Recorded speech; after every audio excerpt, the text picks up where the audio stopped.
10월 11일 중고등부 온라인 예배를 시작하도록 하겠습니다. 다 같이 사도신경 들으심으로 우리가 예배를 시작하도록 하겠습니다.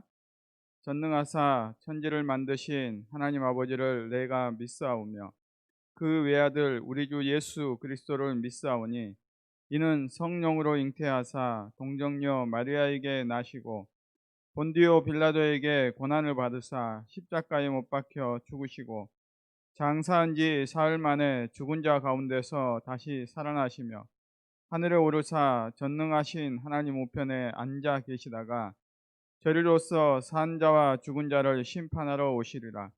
성령을 믿사오며 거룩한 공예와 성도가 서로 교통하는 것과 죄를 사하여 주시는 것과 몸이 다시 사는 것과 영원히 사는 것을 믿사옵나이다.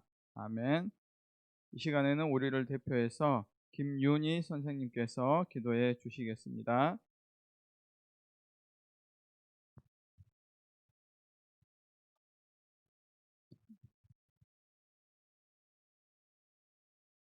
사랑과 은혜가 충만하신 하나님 아버지, 언제나 우리의 인도자 되어 주심에 찬양과 경배를 올려드립니다. 지난 한 주간 건강하게 지켜주시고 또한 명절을 맞아 가족들과 함께하게 하심도 감사드립니다. 복된 주일날 비록 얼굴을 대하진 못하지만 성령의 인도하심 가운데 동산의 중고등부 모든 지체들이 주님의 임재를 경험하는 거룩한 예배를 올려드리기를 소원합니다. 주님, 우리의 영혼 깊은 곳까지 감찰하시는 주님 앞에 감출 것이 없음을 고백하오며 우리의 죄와 허물들을 고백하며 회개하오니 각종 더러운 죄악을 용서하여 주시옵소서. 또한 세상에는 열매가 가득한 계절이 왔는데 우리의 신앙에는 그런 열매들이 있나 돌아보며 부끄러운 마음입니다. 오직 주님의 보혈의 공로를 의지하여 기도하오니 용서하여 주시기를, 새롭게 하여 주시기를 간절히 소원합니다. 십자가 구속의 은혜로 죄와 사망의 권세에서 건져주신 하나님의 은혜를 늘 새기고 감사하며 회개에 합당한 열매를 맺는 삶을 살 수 있도록 성령 하나님 다스려 주시옵소서. 사랑의 하나님 아버지, 코로나19 여파로 전 세계뿐 아니라 일상생활의 모든 부분이 위험하고 자유롭지 못한 이 시기에 어렵고 힘든 많은 이웃들을 긍휼히 여겨 주시옵소서. 주님, 그러나 우리에게 이해되지 않는 상황들 속에서도 전도서 말씀에 모든 일에는 다 정해진 때와 기한이 있다고 하셨사오니 현재 환경에서도 주님의 섭리와 뜻이 분명히 있음을 믿고 인내하며 감사하게 하시고 각자의 본분에 더 충실하며 개인의 신앙을 더욱 견고히 다져나갈 수 있도록 능력의 하나님 도와주시옵소서. 그리하여 예전보다 더욱 성숙해진 모습으로 일상의 모든 부분들이 잘 회복될 수 있기를 간절히 바라옵고 소원합니다. 특별히 중고등부 학생들이 영육간에 강건하게 하시며 세상의 하나님으로부터 멀어지게 하는 많은 문화들 가운데서 시간과 물질과 열정을 낭비하는 어리석은 생활을 하지 않게 하시고 하나님을 아는 지식에서 자라나도록 말씀을 읽고 묵상하는 부지런한 자녀들이 되어 형식적인 예배 생활이 아닌 주님과 말씀과 기도로 친밀하게 교제하여 선하신 하나님을 세밀하게 경험하고 주님을 경외하게 하시며 나아가 경건의 능력으로 열매 맺기를 소망해 가는 바른 신앙인들로 자라나는 다음 세대들이 되기를 간절히 소원합니다. 각자에게 주신 기질과 능력, 계획하심에 따라 주의 손에 붙들려 세상 곳곳에서 합당하게 쓰임받는 겸손하고 성실한 주의 일꾼들이 되어 주님께 영광 올려드리는 복된 삶을 살아가게 하여 주시옵기를 바라옵고 기대합니다. 주님, 건축 중인 동산교회 새 성전을 기억하여 주시옵소서. 건축위원분들과 성도님들, 어린 지체들까지 함께 마음과 정성을 모아 기도합니다. 그 무엇보다 주님의 뜻에 합당하며 기뻐 받으실 수 있는 새 성전이 되길 원하오며 준비하는 성도들 마음의 성전도 함께 견실하게 지어져 나가게 하여 주시옵소서. 주님, 한 주간의 삶도 주님께 맡겨드립니다. 우리의 가정과 학교와 모든 곳의 주인이 되어 주셔서 다스려 주시기를 원하오며 특별히 고3 수험생들에게 믿음과 건강과 지혜를 허락하여 주시어서 어려운 시기 잘 견디고 끝까지 지치지 않고 최선을 다할 수 있도록 함께하여 주시옵소서. 오늘 예배를 위하여 단위에 세워주신 김정현 목사님을 기억하여 주시어서 오직 성령의 충만함으로 능력으로 선포되어지는 말씀이 되어 돌같은 우리의 마음을 녹여주시고 주님 주시기 원하시는 새 영과 새 마음으로 충만하게 변화시켜 주시옵소서. 모든 감사와 영광을 하나님께 올려드리오며 우리의 구원자 되시는 예수 그리스도 이름으로 기도드립니다. 아멘. 자, 이 시간에 하나님의 말씀을 보도록 하겠습니다. 오늘 우리에게 주시는 하나님의 말씀은 구약성경 다니엘서입니다. 다니엘서 6장 19절에서 28절까지 말씀을 제가 봉독하도록 하겠습니다. 다니엘서 6장 19절부터 28절까지 말씀입니다. 이튿날에 왕이 새벽에 일어나 급히 사자굴로 가서 다니엘이 든 굴에 가까이 이르러서 슬피 소리질러 다니엘에게 묻되, 살아계시는 하나님의 종 다니엘아, 내가 항상 섬기는 내 하나님이 사자들에게서 능히 너를 구원하셨느냐 하니라. 다니엘이 왕에게 아뢰되, 왕이여 원하건대 왕은 만수무강하옵소서. 나의 하나님이 이미 그의 천사를 보내어 사자들의 입을 봉하셨으므로 사자들이 나를 상해하지 못하였사오니 이는 나의 무죄함이 그 앞에 명백함이오며, 또 왕이여 나는 왕에게도 해를 끼치지 아니하였나이다 하니라. 왕이 심히 기뻐서 명하여 다니엘을 굴에서 올리라 하매 그들이 다니엘을 굴에서 올린즉 그의 몸이 조금도 상하지 아니하였으니 이는 그가 자기의 하나님을 믿음이었더라. 왕이 말하여 다니엘을 참소한 사람들을 끌어오게 하고 그들을 그들의 처자들과 함께 사자굴에 던져 넣게 하였더니 그들이 굴 바닥에 닿기도 전에 사자들이 곧 그들을 움켜서 그 뼈까지도 부서뜨렸더라. 이에 다리오 왕이 온 땅에 있는 모든 백성과 나라들과 언어가 다른 모든 사람들에게 조서를 내려 이르되, 원하건대 하나님에게 큰 평강이 있을지어다.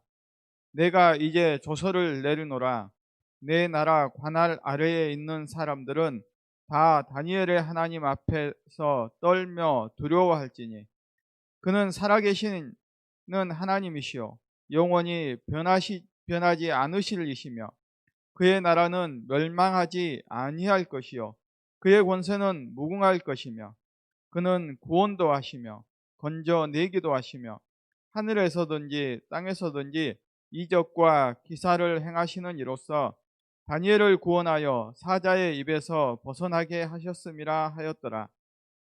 이 다니엘이 다리오 왕의 시대와 바사 사람 고레스 왕의 시대에 형통하였더라. 아멘. 자, 우리가 계속해서 하나님의 사명자라는 제목으로 우리가 그 말씀을 보고 있습니다. 우리가 맨 처음에는 여호수아를 통하여서 그 하나님의 사명을 우리가 발견해야 한다.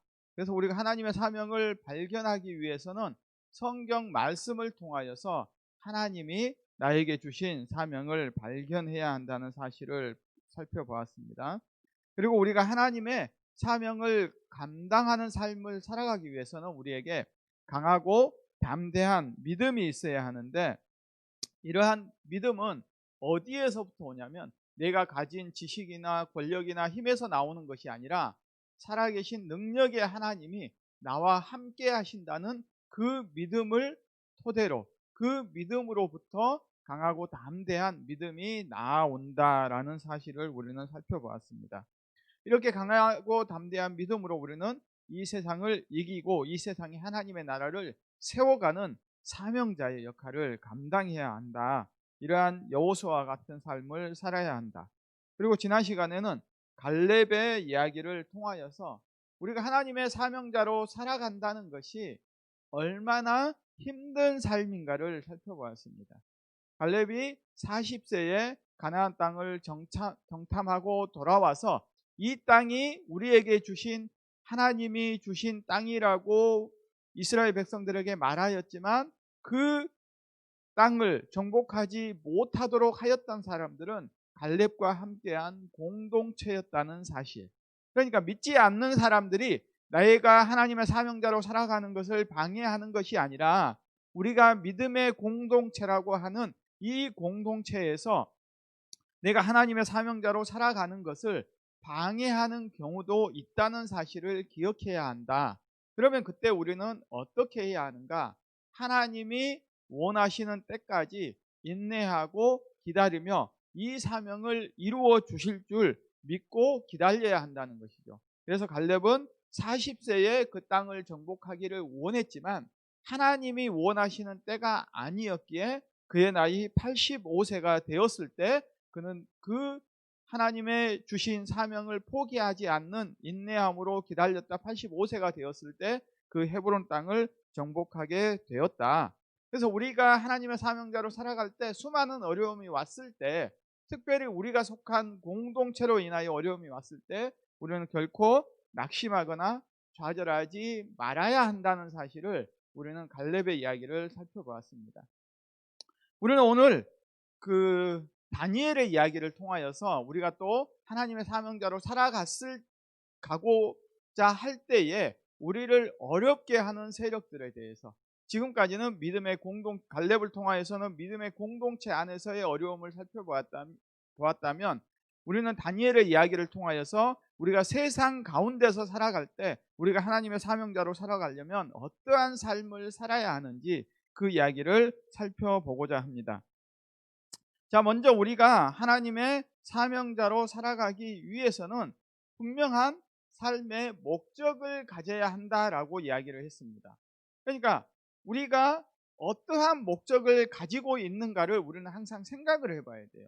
그러니까 내가 지금 학생으로서 분명한 목적을 발견할 수 있어야 한다는 것이죠. 대학교를 가야 된다, 어느 직장에 취직해야 된다 했을 때 그 목적을 가지고 그게 과연 하나님의 뜻과 일치하는 목적인가를 우리는 늘 생각하면서 살아가야 한다는 것을 우리는 오늘 다니엘의 이야기를 통하여서도 깨닫게 되는 것입니다.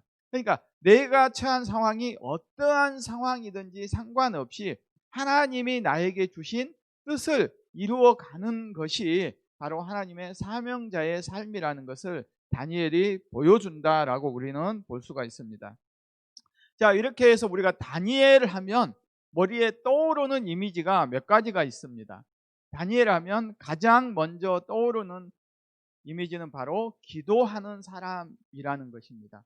그래서 어느 교회에 보면 다니엘 기도회 해가지고 기도회를 하고 하는 것처럼 다니엘 하면 기도하는 사람이다라고 우리는 인식을 할 만큼 다니엘은 기도의 사람이다라고 우리는 이야기할 수가 있습니다. 이러한 다니엘의 인생을 잠시 한번 우리가 살펴보면 다니엘의 15세에 다니엘은 유대가 멸망을 해서 바벨론의 포로로 잡혀가게 됩니다. 15세면 지금 아마 중학교 3학년쯤의 나이인데 이때 다니엘은 포로로 끌려가게 되는 것이죠. 나라가 패망해서 바벨론에 포로로 끌려가는데 그때 무슨 일이 있었습니까? 우리가 잘 알고 있듯이 다니엘은 왕의 음식을 거부하고 자신은 채식만 하겠다. 이것은 무엇입니까? 그 15세의 나이였지만 지금 우리와 같은 중고등학생의 시기에도 분명한 자기의 신앙의 목표가 있었다는 것이죠.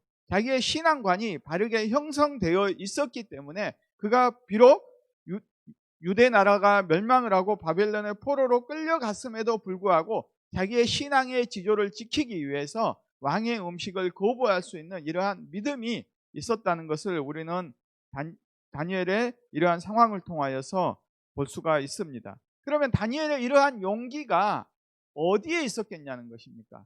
여호수아와 갈렙과 우리가 다니엘의 공통점은 늘 한 가지뿐입니다. 이들에게 용기가 있었던 것은 살아계신 하나님이 그들과 함께 한다는 이러한 믿음이 있었기 때문입니다. 우리에게 용기가 없는 이유는 살아계신 하나님의 능력에 대해서 우리가 무지하거나 그 하나님이 나와 함께 하신다는 사실을 내가 때로는 의심하게 될 때에 우리는 이러한 용기를 가지지 못하게 되는 것입니다.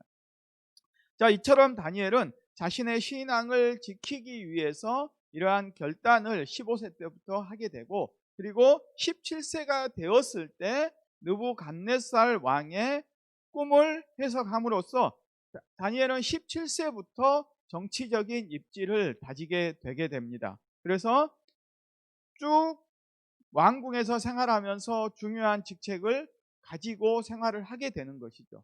그리고 80세가 되었을 때 오늘 본문의 6장의 앞에 5장에서 누가 나옵니까? 벨사살 왕이 귀족들과 함께 잔치를 벌이는데, 이 사람이 잔치를 벌일 때에 예루살렘 성전에서 가져온 금그릇과 은그릇을 가지고 거기에 술을 붓고 먹고 마시는, 하나님을 모독하는 그러한 잔치를 행하게 됩니다. 그때 어떤 일이 벌어집니까? 우리가 잘 알고 있듯이 손가락이 나타나서 벽에다 글을 쓰게 되죠. 우리가 공포 영화를 보게 되면 손가락이 나와서 글을 쓰는 것처럼 엄청난 무서운 그러한 글을 쓰고 가게 됩니다. 그 글이 무슨 이야기입니까? 이제 그 말을 보면 메네메네 데겔 우바르신이라 해서 이제 이 바벨론이 멸망을 하게 된다라는 선언을 하게 되게 됩니다. 그래서 다니엘은 15세에 포로로 잡혀가서 80세까지, 쉽게 말하면 세상적인 기준으로 보면 출세한 사람이라고 볼 수 있고 성공한 사람이라고 볼 수 있죠. 정치적으로 탄탄한 입지를 다지고, 왕이 2번이 바뀌었지만 그 왕이 2번이 바뀔 동안에도 자기는 왕궁에서 신임받는 사람으로 살았습니다. 그리고 어떻게 됩니까? 이 나라가 바벨론마저 멸망을 하고 이제 메데와 바사는 페르시아 제국을 말합니다. 이 페르시아가 이 바벨론을 멸망시키고 나서도 신임받는 사람이 누구였냐면 바로 다니엘이었다라고 이야기를 합니다. 이처럼 다니엘은 세상적인 기준으로 보아도 매우 성공한 인물이다라고 우리는 볼 수가 있습니다. 그래서 이제 이 다니엘이 이 나라가 바뀌는 과정에서 어떠한 일이 벌어졌는가를 오늘 본문 6장에서 이야기를 하고 있습니다. 그래서 우리는 오늘 본문 6장의 사건, 우리가 쉽게 말하면 다니엘이 사자굴에 들어가는 사건이라고 이야기하는 이 사건을 통하여서 다니엘이 하나님의 사명자로서 어떠한 삶을 살았는지 그 이야기를 단편적으로 한번 살펴보고자 합니다. 이때 바벨론이 멸망한 시기를 우리는 다니엘의 나이가 81세쯤 되었다라고 봅니다. 15세에 포로로 잡혀가서 나라가 한번 멸망을 하고 또 새로운 나라가 바뀌었음에도 불구하고 정치적인 입지를 탄탄하게 다질 수 있었던 다니엘의 배경은 무엇인가? 우리가 우리나라 정치를 보아도 정권이 바뀌어도 그 관료들은 다 바뀌게 됨에도 불구하고, 나라가 바뀌었음에도 불구하고 다니엘은 이처럼 신임받는 사람이 되었다는 것이죠. 오늘 본문 6장의 내용을 앞뒤로 살펴보면 다니엘은 다리오 왕이 그 바사 제국을 다스리기 위해서 총리를 3명을 세웠다라고 이야기를 합니다. 이처럼 총리를 3명으로 세운 이유가 무엇인지를, 다리오 왕이 세운지를 우리는 먼저 찾아봐야 되는데, 다리오 왕이 이 3명의 총리를 세운 이유는 자기에게 손해가 가지 않도록 하기 위해서 총리를 3명을 세웠다라고 이야기를 합니다. 이것은 뭐냐면 한 사람에게 권력이 집중하게 되면 부정부패가 일어날 확률이 높아서 자기에게 손해가 갈 것을 염려해서 서로 견제할 수 있도록 3군데로 나누어서 이렇게 3명의 총리가 다스리도록 했다는 것이죠.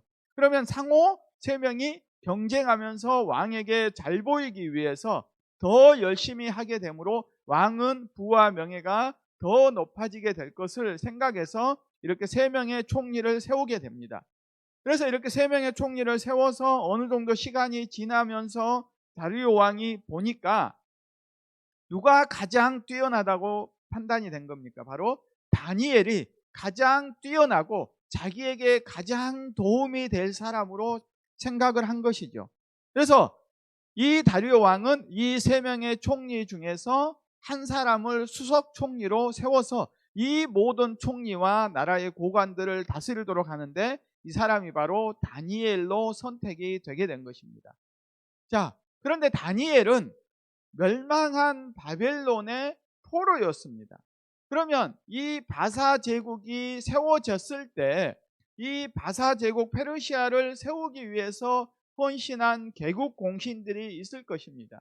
그 사람들의 총리도 차지하고 나라의 모든 관직을 차지하고 있을 것인데 그 사람들이 보았을 때 다니엘은 이방인 포로의 속국의 이러한 백성이었는데 이 사람이 자기들 위해 올라온다 생각하는 것은 자기들 입장에서는 엄청난 자존심이 상하는 문제일 것입니다. 즉 쉽게 말하면 우리나라 일제시대에 일본인들이 우리나라에 통치를 하면서 우리나라의 많은 사람들을 또 세워서 했지만 우리나라를 다스리는 가장 높은 총독은 항상 일본 사람이 차지했는데 만약에 고국에서 한국 사람을 총독으로 세운다고 했을 때 이 일본 사람들이 이 사람을 가만히 내버려 두겠냐는 것이죠. 어떻게 해서든지 이 사람을 깎아내리고 이 사람을 이 권력에서 물러나도록 하려고 할 것이라는 것이죠. 그것이 바로 인간의 당연한 욕심에서 나오는 것이라고 볼 수가 있습니다. 그래서 어떻게 합니까? 이 나머지 2명의 총리와 고관들이 모여서 이제 회의를 하기 시작하는 것이죠. 자, 다니엘의 문제점이 무엇이냐? 다니엘을 우리가 권력에서 끌어내려고 할 때 이 사람이 잘못한 것들을 찾아라라고 서로 의논을 하게 되는 것입니다. 이것은 보면 우리나라에 장관을 임명할 때 청문회를 하는 것과 똑같은 절차를 거치자 하는 것과 마찬가지죠. 우리가 장관들을 임명하려고 하면 국회에서 청문회를 하는데 그 청문회를 보면 대부분의 경우 어떤 경우로 그 사람들이 장관에 임명되지 못하게 됩니까? 가족의 문제라든지 그 사람의 부도덕한 행위, 그 다음에 자녀들의 문제, 부와 재산을 형성하는 과정에서 자신의 권력을 활용했을 때 우리는 그 사람들이 장관으로 임명되지 못하는 것을 보게 되는 것이죠. 이 사람들도 이러한 형태로 모여서 의논을 하게 된 겁니다. 다니엘에게도 분명한 약점이 있을 것이다. 이 사람이 15세부터 80세까지 권력을 잡았으면 분명히 이러한 권력자들의 부정부패에 가담을 했을 거라고 그들은 생각을 했겠죠. 그런데 다니엘을 아무리 흠집을 내려고 찾아보아도 그에게서 아무런 흠집도 발견하지 못하였다라고 성경은 말씀하고 있는 것입니다. 자, 여기서 우리가 한 가지 짚고 넘어가야 될 것은, 자, 다니엘은 유대 나라가 멸망하고 나라가 바뀐 과정에서도 총리로서 승승장구하는 삶을 살았습니다. 이러한 사람을 우리가 객관적인 눈으로 바라보면 우리나라의 역사를 보면 고려에서 조선시대로 바뀌었을 때, 고려가 멸망하고 조선의 새로운 왕이 세워졌을 때 우리가 이 당시에 칭송하는 사람들은 누구였습니까? 조선을 개국한 사람들을 칭송하는 경우도 있지만 고려가 멸망했을 때 고려의 멸망을 슬퍼하며 끝까지 고려에 충성했던 사람들을 우리는 생육신과 사육신이라고 하면서 이들의 절개를 높이 평가하고 있습니다. 이러한 관점으로 우리가 다니엘을 보면 다니엘은 변절자라고 우리는 평가할 수도 있게 된다는 것이죠. 그런데 우리가 다니엘이 왜 이처럼 다니엘은 나라가 바뀌었음에도 불구하고 그 나라에 충성하는 삶을 살았을까라고 먼저 생각을 해봐야 됩니다. 그것은 뭐냐면 다니엘은 벨사살 왕의 손가락 사건을 통하여서 분명히 바벨론이 멸망하고 메데 바사 제국이 점령하는 것이 하나님의 뜻이라는 것을 깨달았던 것입니다. 그리고 유대가 멸망하고 바벨론의 포로로 끌려가는 것 또한 하나님의 뜻이라는 것을 다니엘은 깨달았기 때문에 하나님의 뜻에 의해서 이러한 징계와 고난이 오는 것을 그는 당연한 것으로 여기면서 그러한 상황 가운데서 불평하고 원망하는 것이 아니라 자신에게 주어진 일에 최선을 다하는 삶을 살았던 것입니다. 우리도 마찬가지라는 것입니다. 우리에게 주어진 환경이 다니엘처럼 힘들고 어려운 환경, 나라가 멸망하고 우리 집안이 멸망을 하고 나에게 이길 수 없는 고통이 찾아왔을 때 우리가 그 환경에 낙심하고 주저앉는 것이 아니라 그 환경 가운데서도 최선을 다하는 것입니다. 왕에게 충성하고 그 나라가 부강해질 수 있도록 열심히 모든 것을 다했던 다니엘처럼 우리는 그러한 삶을 살아야 한다는 것이죠. 자, 다니엘은 이처럼 자기가 어느 나라가 되었던 그 나라에 주어진 법에 따라서 모든 것을 다 바쳤던 사람이 바로 다니엘이었습니다. 그래서 다니엘에게는 부정부패가 없었고 그는 항상 정직하고 바른 삶을 살았다라고 이야기를 하는 것이죠. 우리가 하나님의 사명자로 살아가는데 첫 번째 조건이 바로 이러한 삶이 되어야 하는 것입니다. 세상 사람들이 보았을 때 우리의 삶이 바르고 정직하고 흠이 없는 삶이 되어야 한다는 것입니다. 세상 사람들보다 더 추악하고 더 부도덕한 삶을 살아가면서 우리는 하나님의 사명자로서의 삶을 살아갈 수 있다고 하는 것은 다 거짓말인 것입니다. 우리가 하나님의 사명자로 살아간다는 것은 세상 사람들이 보았을 때도 그들보다 더 뛰어난 도덕적으로 바른 삶을 살아가기 위해서 노력하는 사람이 바로 하나님의 사명자다라고 이야기를 하는 것입니다. 우리 중고등부 학생들이 어떻게 해야 된다는 겁니까? 학교에서, 가정에서, 학교에서 학생으로서 선생님 말씀에 순종하고 학교의 교칙을 잘 지키는 사람이 되어야 하는 것입니다. 그렇게 해서 남들이 보았을 때도 저 학생은 바르다라는 인식을 주어야 하는 것이죠. 이렇게 우리가 하나님의 말씀대로 살아갔을 때 우리의 앞길이 어떠할까요? 우리의 앞길이 평탄대로를 걷는 것처럼 아무런 장애물도 없는 삶이 될까요? 라고 물어보면 우리가 오늘 다니엘의 삶을 보면 전혀 그렇지 않다라고 이야기를 합니다. 다니엘에게 세상적인 기준으로 보았을 때 아무런 흠집도 발견하지 못한 이들이 마지막으로 판단한 것은 우리가 다니엘을 권력에서 끌어내기 위해서는 그의 신앙을 통하여서 끌어낼 수밖에 없겠구나라고 결정을 하게 됩니다. 그가 신실한 하나님의 사람으로서 신앙을 잘 지키는 모습을 통하여서 이것을 통하여서 우리가 다니엘을 무너뜨려야겠다라고 이야기를 하는 것이죠. 쉽게 말하면 우리가 말씀대로 열심히 잘 살고 하나님 말씀대로 순종하며 살아갈 때 세상으로부터 우리를 무너뜨리는 계획은 네가 하나님을 잘 믿는 그것으로 우리를 오히려 무너뜨리려 한다는 것입니다. 그래서 이들이 만들었던 법이 무엇입니까? 다리오 왕에게 30일 동안 이제는 왕 이외에 누구에게도 강구하는 일이 없도록 하자. 이 말은 뭐냐면 왕 이외에 어떠한 신에게도 절하거나 경배하거나 구하는 일을 하지 말아야 한다라는 법을 정하는 것입니다. 그리고 이 법을 절대로 고치지 못하도록 왕이 금령을 세워서 이 법은 절대로 변하거나 폐하거나 예외가 없다. 그 누구도 예외가 없다라고 왕의 도장을 찍게 되는 것입니다.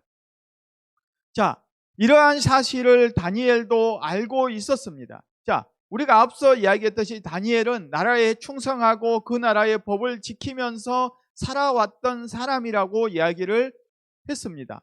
자, 그러면 이 다리오 왕이 새로운 법을 만들었던 이 법도 다니엘 입장에서는 어떻게 해야 하냐는 것이죠. 앞에 이야기대로 하면 나라가 바뀌었음에도 불구하고 다니엘은 충성했다. 그러면 이러한 법에도 당연히 순종하는 것이 맞는 것처럼 우리는 볼 수 있는 것이죠. 그런데 다니엘은 이 법을 어떻게 합니까? 자기는 수용하지 않겠다라고 이야기를 합니다. 그 이유가 어디에 있는가를 우리는 생각해 보아야 합니다.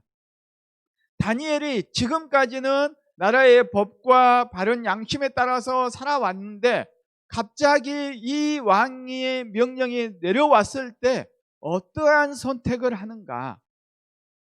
다니엘은 그 법을 지키지 않기로 결정을 합니다. 왜 이 법을 지키지 않기로 했냐가 우리가 생각해 볼 부분이겠죠. 다니엘은 유대의 관습과 법에 따라서 하루에 3번씩 예루살렘을 향하여 기도하는 습관이 있었습니다. 즉, 이 왕의 금령은 다니엘이 하루에 3번씩 기도하는 것을 못하도록 하는 법이었다는 것이죠. 그랬을 때 다니엘은 이 법을 지키는 것이 아니라 내가 섬기는 하나님을 섬기는 것이 먼저라고 생각하고 자신이 기도하는 것을 포기하지 않았다는 사실을 우리는 기억해야 합니다. 이것은 우리가 일제시대에 수많은 사람들이 교회에서까지 신사참배를 할 때에 우리는 절대로 신사참배를 할 수 없다라고 끝까지 믿음으로 지켰던 우리 신앙의 선조들과 같은 믿음의 결단이다라고 볼 수가 있는 것입니다. 그리고 지금 이 시대에, 우리가 살아가는 이 시대에 만약에 차별금지법이 등장한다고 했을 때 우리는 그 법을 어떻게 바라보아야 하냐는 것과 같은 맥락이라고 볼 수가 있습니다. 만약 차별금지법이 통과되어서 동성애가 죄가 아니다라고 되었을 때 우리는 그 법을 지키며 살아가야 하냐는 것이죠. 그 죄를 더 이상 죄가 아니다라고 우리는 이야기하면서 수용하면서 살아야 하냐는 것입니다. 그때 우리는 어떻게 해야 합니까? 우리는 다니엘과 같이 하나님의 말씀을 여전히 바르게 선포하는 삶을 살아야 한다는 것입니다. 지금도 우리는 동성애가 죄라고 이야기를 하면서 그 법이 제정된다고 해서 이제 동성애는 죄가 아니다라고 말할 수 있는 것이 아니라 하나님의 말씀에 죄라고 여기는 그러한 것들은 여전히 죄라고 우리는 말할 수 있는 용기가 있어야 한다는 것입니다. 자, 이처럼 우리가 생각했을 때 다니엘이 3번 계속해서 기도하고 하나님을 참되게 섬겼다라고 하면 우리는 어떻게 생각을 합니까? 분명히 다니엘의 이러한 기도로 인하여서 다니엘이 더 승승장구하거나 모든 대적들이 물러가야 된다라고 생각을 하는데 어떤 일이 벌어지냐는 것입니까? 바로 그 대적들이 다리오 왕에게 가서 다니엘이 법을 어겼습니다라고 이야기를 했을 때 이 다리오 왕이 다니엘을 아무리 총애하고 있었지만 그를 그 법으로부터 구해줄 수 없었다는 것입니다. 인간적인 한계가 여기에서 나오는 겁니다. 우리가 세상 사람들과 세상의 권력자들에게 아무리 인정받고 이렇게 할지라도 그들은 자신의 권력 앞에 방해가 되는 사람이 있다면 언제든지 버릴 수 있는 것이 바로 세상의 권력과 사람들이라는 것이죠. 다리오 왕은 다니엘을 구원할 수가 없었습니다. 그는 최대한 다니엘을 구하기 위해 고심하고 고민했지만 이러한 총리들과 고관들의 압박에 굴복해서 다니엘을 사자굴에 내어주게 되는 것이죠. 자, 그런데 여기까지의 과정 가운데서 다리오 왕은 다니엘을 끝까지 회유했을 것입니다. 네가 하나님을 섬기는 것에 대해서 잘못했다라고 이야기를 하였겠지만 다니엘은 절대로 그것을 타협하거나 양보하지 않았습니다. 자신이 사자굴에 들어갈지라도 자신은 이 신앙을 결코 포기할 수 없다는 이 신앙을 가지고 있었습니다. 그러면 다니엘의 사명이 과연 무엇이었겠냐? 이러한 과정 가운데 다니엘의 사명이 무엇이었을까? 저와 여러분에게 공통적으로 주어지는 이 사명이 무엇이었을까를 우리는 생각해 보아야 합니다. 그것은 바로 우리의 삶을 통하여 하나님이 살아계심을 나타내는 것입니다.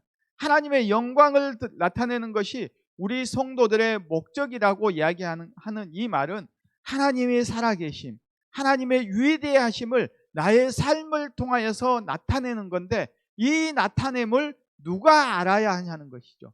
나를 바라보고 있는 세상 사람들이 나의 신앙의 모습을 통하여 너의 모습을 보니 하나님이 살아계시는 것 같다. 너의 삶을 보니 정말 하나님이 살아계시구나라는 이 말을 들어야 한다는 것입니다. 다니엘이 그러한 신앙을 지키는 삶을 통하여서 다니엘이 성공하고 사자굴에서 살아난 것보다 더 중요한 것은 바로 다리오 왕이 다니엘을 통하여서 이러한 고백을 할 수 있었다는 것입니다. 다니엘서 6장 16절을 보면 이렇게 이야기를 합니다. 이에 왕이 명령하매 다니엘을 끌어다가 사자굴에 던져 넣는지라. 왕이 다니엘에게 이르되 내가 항상 섬기는 너의 하나님이 너를 구원하시리라 라고 이야기를 합니다. 자, 다리오 왕은 다니엘이 하나님을 어떻게 섬겼는지 그의 삶을 통하여서 똑똑히 알고 있었다는 것이죠. 그리고 네가 믿는 그 하나님이 분명히 너를 구원할 수 있을 것이라는 그러한 고백을 하고 있다는 것이죠. 다니엘이 어떠한 삶을 살았기에 다리오 이방의 다리오 왕이 이러한 고백을 할 수 있었겠냐는 것입니다.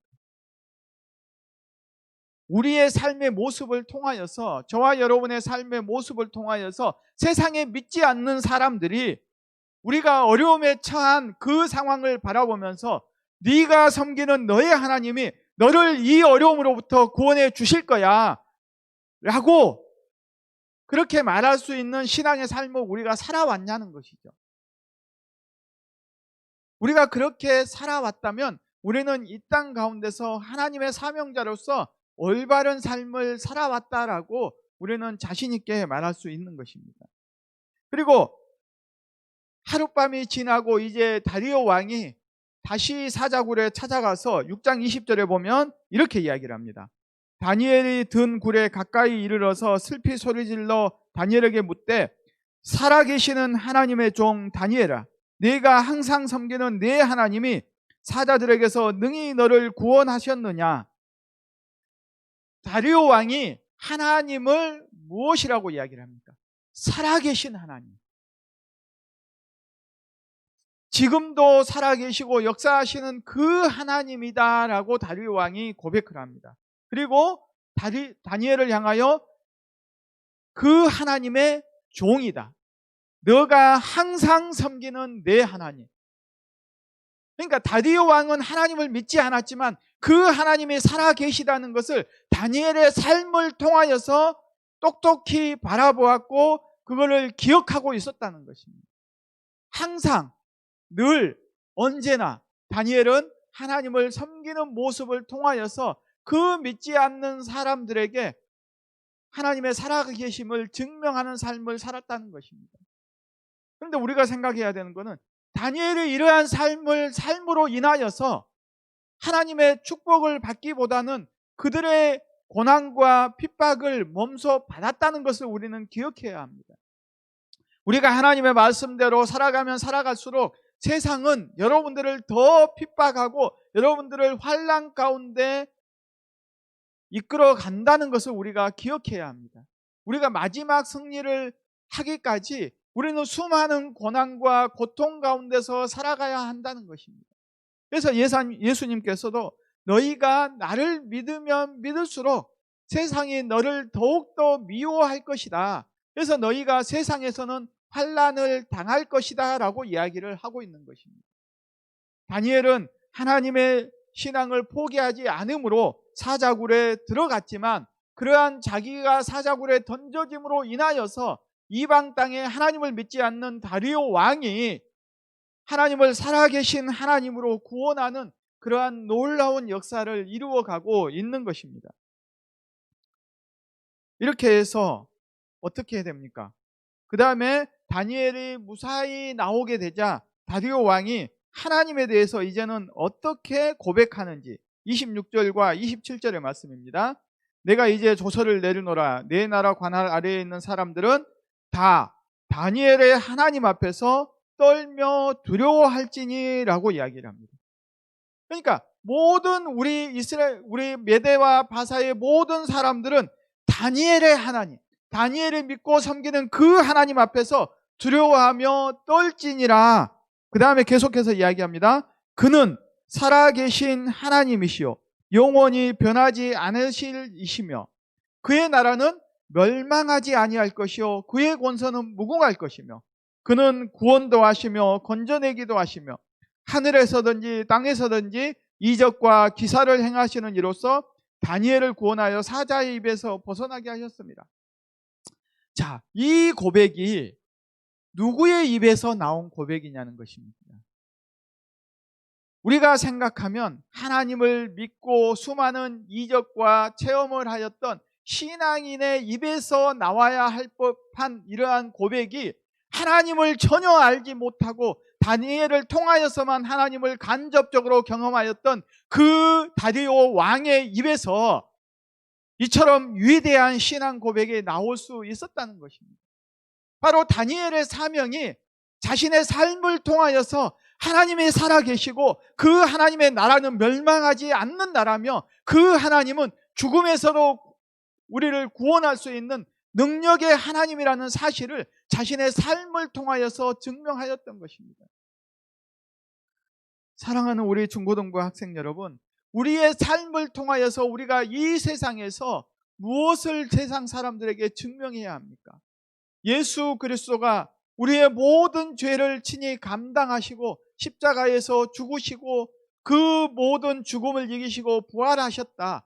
이 모든 것을 우리에게 믿는 모든 자에게 주셨다는 사실을 우리가 우리의 삶을 통하여서 증거하고 증언하는 삶을 살아야 하는데, 과연 우리는 그것을 위해서 이 세상에서 살아가고 있냐는 것입니다. 우리의 삶을 통하여서 다니엘의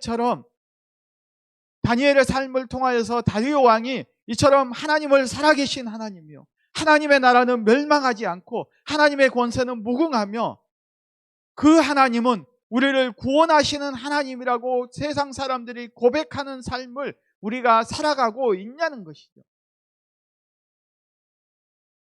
우리가 사자굴에 던져지는 고난 가운데서도 우리가 신앙을 포기하지 않는 삶을 살아갈 때에 우리는 다니엘처럼 하나님의 사명자의 삶을 살아갈 수 있게 되는 것입니다.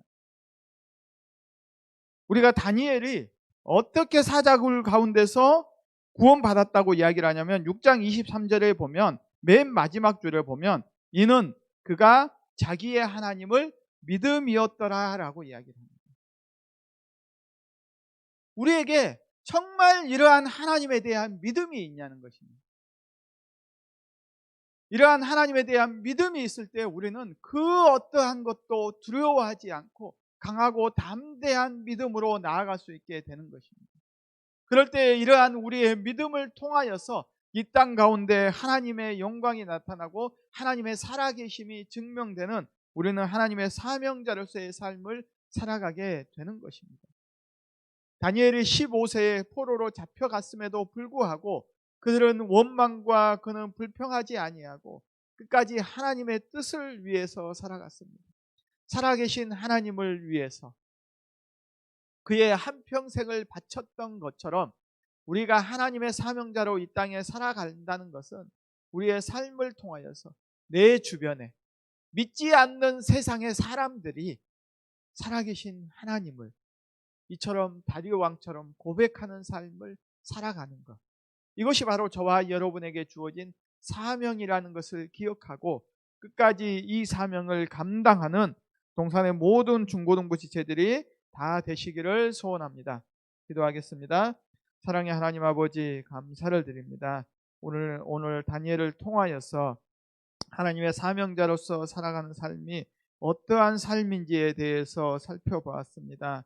하나님, 때로는 우리가 사자굴에 던져지는 위협에 처할 수도 있지만 끝까지 하나님을 믿는 믿음으로 다니엘이 승리하였던 것처럼 우리 또한 우리와 함께 계시는 그 하나님을 믿는 믿음으로 승리하는 우리 모두가 되게 하여 주시옵소서. 하나님 아버지, 이제 또 중간고사를 치르는 우리 학생들이 있습니다.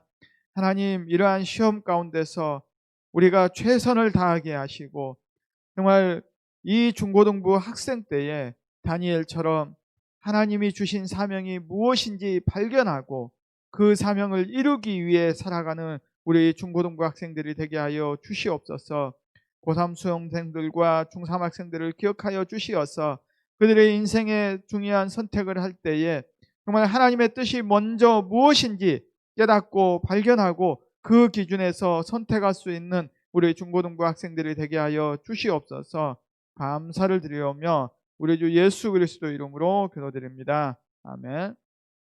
광고 말씀입니다. 계속되는 코로나 상황으로 인하여서 우리가 온라인으로 예배를 드리지만 예배를 소홀히 하지 아니하고 끝까지 예배를 잘 지키며 예배를 통하여 주어지는 하나님의 은혜를 우리가 풍성히 누리는 중고등부가 되기를 소망합니다. 그리고 민수기 10독이 계속해서 진행되고 있습니다. 그리고 우리 이제 시험 기간인데 시험 기간에도 끝까지 우리가 공부에 최선을 다하고 그리고 끝까지 말씀을 읽는 일을 게을리 하지 않는 우리 중고등부가 되기를 부탁드립니다. 다 같이 우리 주님이 가르쳐 주신 기도로 우리 온라인 예배를 마치도록 하겠습니다. 하늘에 계신 우리 아버지여, 이름이 거룩히 여김을 받으시오며 나라가 임하시오며 뜻이 하늘에서 이루어진 것 같이 땅에서도 이루어지이다. 오늘 우리에게 일용할 양식을 주시옵고 우리가 우리에게 죄 지은 자를 사하여 준 것 같이 우리 죄를 사하여 주시옵고 우리를 시험에 들게 하지 마시옵고 다만 악에서 구하시옵소서. 나라와 권세와 영광이 아버지께 영원히 있사옵나이다. 아멘.